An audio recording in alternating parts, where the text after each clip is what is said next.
जमाते इस्लामी आणि national citizen party यांना ज्या जागा मिळालेल्या आहेत त्या जागा या भारताच्या सीमावर्ती भागाला लागून जिंकलेल्या आहेत. कारण हा तोच भाग आहे जिथं चायनाला, पाकिस्तानला भारताशी समोरासमोर युद्ध करायचं. त्यामुळे त्यांनी तिथे त्यांचं वॉर फुटिंग तयार करून ठेवलं आणि या भागात या कट्टरतावाद्यांना त्यांनी बळ दिलेलं आहे आणि इथं त्यांची हुकूमत आहे, वर्चस्व आहे. आता इथल्या संविधानिक पदांवरही यांचेच लोकप्रतिनिधी असणार असतील आता जे निवडून आलेत, तेव्हा हा सीमावर्ती भाग भारतासाठी सतत टिकटिकणारा टाइम बॉम्ब आहे, एवढं लक्षात घ्या. आणि तो केव्हा फुटेल याचा नेम नाही.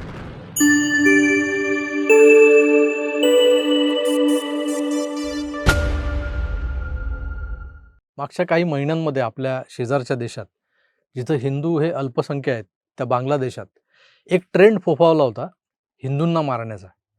जणू काही ते या राष्ट्राचे शत्रू आहेत, ते हिंदू असल्यानं त्यांना या देशात राहण्याचा अधिकारच नाही, अशा आविर्भावात बांगलाभाषी हिंदूंवर सरसकट अत्याचार होत राहिले. बांगलादेशच्या निर्मितीच्या वेळेस ज्या पद्धतीनं इथल्या हिंदू कुटुंबांना संपवण्यात आलं होतं, म्हणजे अगदी 16 महिन्यांच्या बालिकेपासून 16 वर्षांची तरुणी असो किंवा थेट 60 वर्षाच्या आजी असो, त्यांच्यावरही बलात्कार झाले. कारण फक्त एकच होतं, त्या हिंदू स्त्रिया होत्या. सधन असो वा निर्धन, तो हिंदू आहे, काफिर आहे. मग त्या हिंदूंची घरं लुटली, जाळली, त्यांचे मुडदे पाडले. हाच प्रकार कमी अधिक प्रमाणात मागच्या 50 वर्षात होत आलाय. बांगलादेशमधला हिंदू हा कमी कमी होत गेला संख्येनं. पण अलीकडे याचं प्रमाण वाढलं होतं. जुलै 2024 मध्ये ढाक्याच्या रस्त्यांवर मोठे विद्यार्थी आंदोलन झाले आणि शेख हसीना यांचं सरकार पाडण्यात आलं. याला लोक उठाव, बंड वगैरे म्हणतात. हा जो काही उत्स्फूर्तपणे झालेला उठाव म्हणा किंवा पाकिस्तान आणि चीनने घडवून आणलेला सो कॉल्ड जेनजीवाला उठाव काय दर्शवत होता? अहो, बांगलादेशची ती पंतप्रधान, महिला पंतप्रधान, तिच्या अंतर्वस्त्रांसह नाचणारे ते एड्या भोकाचे जेनजी, त्यांना आंदोलक किंवा क्रांतिकारक म्हणायचं आपण नाहीच म्हणता येणार. कारण हे तर भाडोत्री मर्सिनरीज होते. पाकिस्तान, चायना पुरस्कृत बंडखोर होते. हसीना या भारताच्या सर्वात जवळच्या नेत्या होत्या, आपण तसं धरून चालू.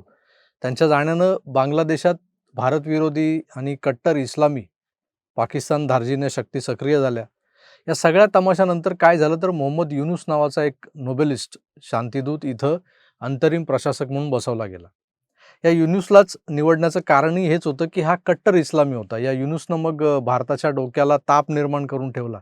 सतत मोठ्या प्रमाणातल्या हिंदूंचा नरसंहार तिकडे बांगलादेशात घडवला जात होता आणि त्याच्या रिॲक्शन्स या भारतात उमटत होत्या. येता जाता लोक मोदींना जाब विचारत होते, उधर बांग्लादेश में हिंदू मारा जा रहा है, आप कुछ करते क्यों नहीं, आप कुछ करते क्यों नहीं, हा सवाल सातत्यानं मोदींना विचारायचा. मग झालं काय तर टप्प्याटप्प्यानं बांगलादेशात भारतीय गुप्तचर यंत्रणेचे धुरंधर कामाला लागले. ढाक्यात, तिथल्या बंदरांमध्ये, एअरबेसजवळ, तिथल्या कार्गो हबमध्ये, गारमेंटच्या वेअरहाऊसेसमध्ये आगी लागू लागल्या. त्याचं प्रमाण वाढलं.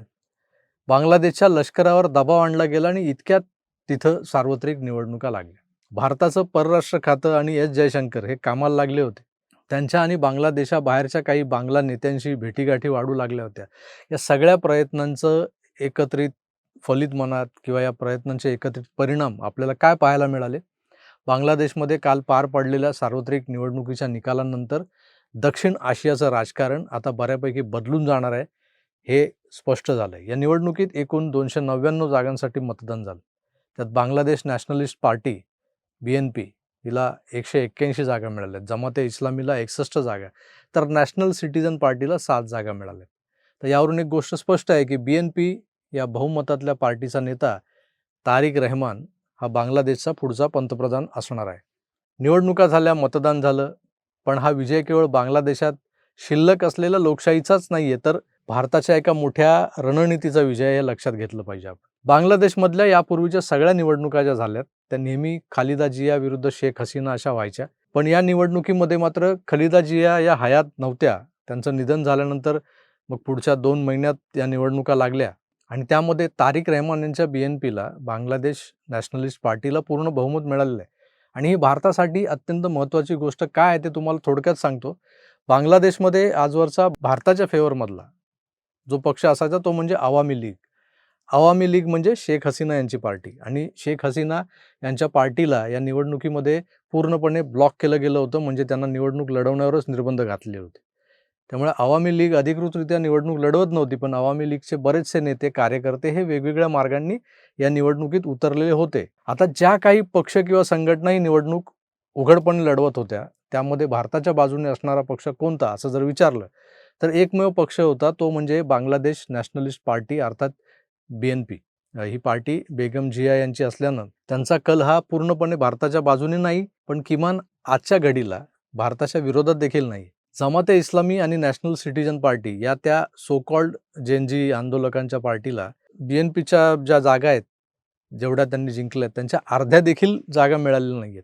कारण त्यांचा अजेंडा स्पष्ट होता, धर्मनिरपेक्ष बांगलादेश संपवायचा, शेख हसीनांच्या काळात निर्माण झालेला भारताचा प्रभाव कमी करायचा, पाकिस्तान आणि चीनशी जवळीक वाढवायची. समजा जर काही युती जिंकली असती तर बांगलादेश हा दुसरा पाकिस्तान बनला असता. भारताच्या सीमा अशांत ठेवत मोदींची डोकेदुखी वाढवण्याच्या प्रयत्नात असलेल्यांना जरब बसवण्यासाठी BNPला तारिक रहमान यांना विश्वासात घेत त्यांना मदत करून सत्तेवर आणणं, BNPला सत्तेवर आणणं हा एकमेव मार्ग मोदींसमोर होता. कारण आधी भारताच्या विरोधात असलेला, पण आता भारताच्या मदतीनं जर सत्तेत आला तर भारताची मर्जी सांभाळू शकेल असा मध्यममार्गी आणि व्यवहार्य पक्ष होता, तो म्हणजे BNP. तो भारत विरोधी नाही आणि चीन किंवा पाकिस्तानचा गुलामही नाही. म्हणून भारताच्या दृष्टीनं BNP जिंकणं अत्यंत गरजेचं होतं. तर यासाठी तारिक रहमानला भारताने कसं परत आणलं हे समजून घ्यावं लागेल. परत आणलं इन द सेन्स, बेगम जियांचे हे चिरंजीव नॉन रेसिडेंट बांगलादेशी होते. तारिक रहमान 17 वर्ष लंडनमध्ये राहत होता.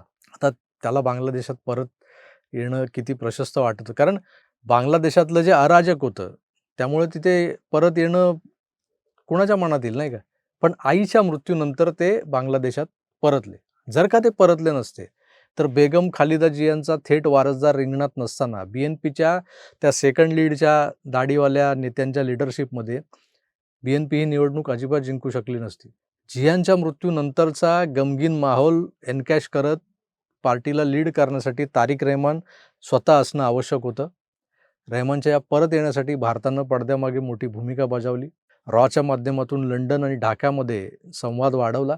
आंतरराष्ट्रीय दबावही कामाला आला आणि BNPशी थेट संपर्क साधला गेला. त्यामुळे तारिक रहमान 17 वर्षांनंतर डिसेंबर 2025मध्ये लंडनहून ढाक्यात परतले. आई खालिदा जिया यांच्या निधनानंतर संपूर्ण पक्ष त्यांच्या मागे उभा राहिला आणि ते ही निवडणूक जिंकले. या पार्श्वभूमीवर भारताच्या धुरंधरांचा रोल इथंच संपत नाही हे लक्षात घ्या. कारण जमाते इस्लामी आणि भाडोत्री जेनजी कट्टरतावादी हे आता हरलेत निवडणुकीत, पण ते संपलेले नाही आहेत. विरोधात असल्यानं आता ते अधिक हिंसक होऊ शकतात आणि अर्थात त्यामुळे हिंदूंवर हल्ले जे यापूर्वी होत होते ते यापुढेही होऊ शकतील किंवा वाढूही शकतील. त्यामुळे भारताच्या कूटनीतीचा हा विजय तात्कालिक आहे. लाँग टर्ममध्ये बांगलादेशावर सतत नजर ठेवून राहणं आवश्यक आहे आपल्याला. कारण इथल्या कट्टरतावादी जेनजी शक्ती या चीनच्या मदतीनं अधिक स्ट्रॉंग बनलेल्या आहेत. जमाते इस्लामी आणि नॅशनल सिटिझन पार्टी यांना ज्या जागा मिळालेल्या आहेत त्या जागा या भारताच्या सीमावर्ती भागाला लागून जिंकलेल्या आहेत. तो जो भाग आहे तो सगळा सीमावर्ती भाग आहे. कारण हा तोच भाग आहे जिथं चायनाला, पाकिस्तानला भारताशी समोरासमोर युद्ध करायचं आहे. त्यामुळे त्यांनी तिथे त्यांचं वॉर फुटिंग तयार करून ठेवलं आहे आणि या भागात या कट्टरतावाद्यांना त्यांनी बळ दिलेलं आहे आणि इथं त्यांची हुकूमत आहे, वर्चस्व आहे. आता इथल्या संविधानिक पदांवरही यांचेच लोकप्रतिनिधी असणार असतील आता जे निवडून आलेत, तेव्हा हा सीमावर्ती भाग भारतासाठी सतत टिकटिकणारा टाईम बॉम्ब आहे, एवढं लक्षात घ्या. आणि तो केव्हा फुटेल याचा नेम नाही. भारताच्या सीमा सुरक्षित असाव्यात, सोबत शेजारी देशांमधला हिंदू सुरक्षित आणि सन्मानानं जगावा तिथं. यासाठी आपल्या देशाचा पंतप्रधान रात्रीचा दिवस करून एक आघाड्या लढवतोय. भारताचं परराष्ट्र खातं, रॉ, IB आणि आपले अज्ञात धुरंधर हे देशासाठी काय काय करतायत हे सगळं जरी उघडपणे सांगता येत नसलं मला, तरी आज माझा बांगलादेशी हिंदू बांधव किमान सुखानं जगायला सुरुवात करू शकेल अशी स्थिती, असं शासन तारिक रहमाननं तिथं दिलं किंवा तो देईल अशी अपेक्षा बाळगायला हरकत नाही आहे. आता मित्रो, फार गुंतागुंतीच्या आणि वरच्या लेवलच्या गोष्टी आहेत या. आपल्याला जेवढ्या डिकोड करता येतील तेवढ्यांना हात घालायचा. त्यामुळे मी तुर्तास इथेच थांबतो. पुन्हा भेटूच. तोवर आपली काळजी घ्या आणि पाहत राहा आपलं आवडतं YouTube चॅनल आकार DG9. धन्यवाद. नमस्कार.